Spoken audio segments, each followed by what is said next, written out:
2 Peter chapter 2.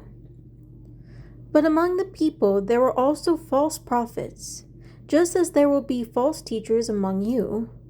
Under false pretenses they will introduce destructive heresies, even denying the master who bought them, and thus bring on themselves swift destruction. Many will follow their debaucheries, and because of them, the true way will be maligned. In their greed, they will exploit you with fabricated stories. Their punishment, decreed long ago, is not idle. Their destruction is not asleep. For Yahweh did not spare the angels who sinned. On the contrary, he put them in gloomy dungeons lower than Sheol to be held for judgment. And he did not spare the ancient world. On the contrary, he preserved Noah, a herald of righteousness, with 7 others, and brought the flood upon the world of un-Elohimly people. And he condemned the cities of Sodom and Gomorrah, reducing them to ashes and ruin, as a warning to those in the future who would live un-Elohimly lives. But he rescued Lot, a righteous man who was distressed by the debauchery of those unprincipled people. For the wicked deeds which that righteous man saw and heard, as he lived among them, tormented his righteous heart day after day. So Yahweh knows how to rescue the Elohimly from trials and how to hold the wicked until the day of judgment while continuing to punish them, especially those who follow their old natures in lust for filth and who despise authority. Presumptuous and self-willed.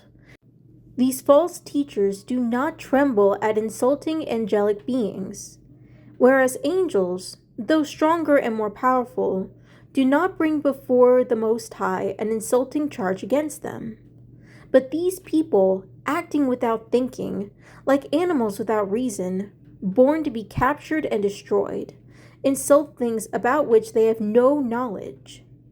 When they are destroyed, their destruction will be total. They will be paid back harm as wages for the harm they are doing. Their idea of pleasure is carousing in broad daylight. They are spots and defects reveling in their deceptions as they share meals with you. For they have eyes always on the lookout for a woman who will commit adultery, eyes that never stop sinning. And they have a heart that has exercised itself in greed, so that they seduce unstable people. What a cursed brood! These people have left the straight way and wandered off to follow the way of Balaam ben Beor, who loved the wages of doing harm, but was rebuked for his sin. A dumb beast of burden spoke out with a human voice and restrained the prophet's insanity. Waterless springs are they, mist driven by a gust of wind, for they have been reserved the blackest darkness. Mouthing grandiosities of nothingness, they play on the desires of the old nature in order to seduce with debaucheries people who have just began to escape from those whose way of life is wrong. They promise them freedom, but they themselves are slaves of corruption. For a person is slave to whatever has defeated him.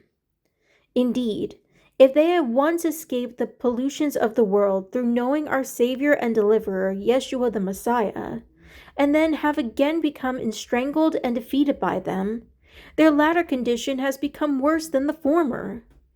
It would have been better for them not to have known the way of righteousness than, fully knowing, to turn from the set-apart command delivered to them. What has happened to them accords with the true proverb, "A dog returns to its own vomit." Yes, the pig washed itself only to wallow in the mud.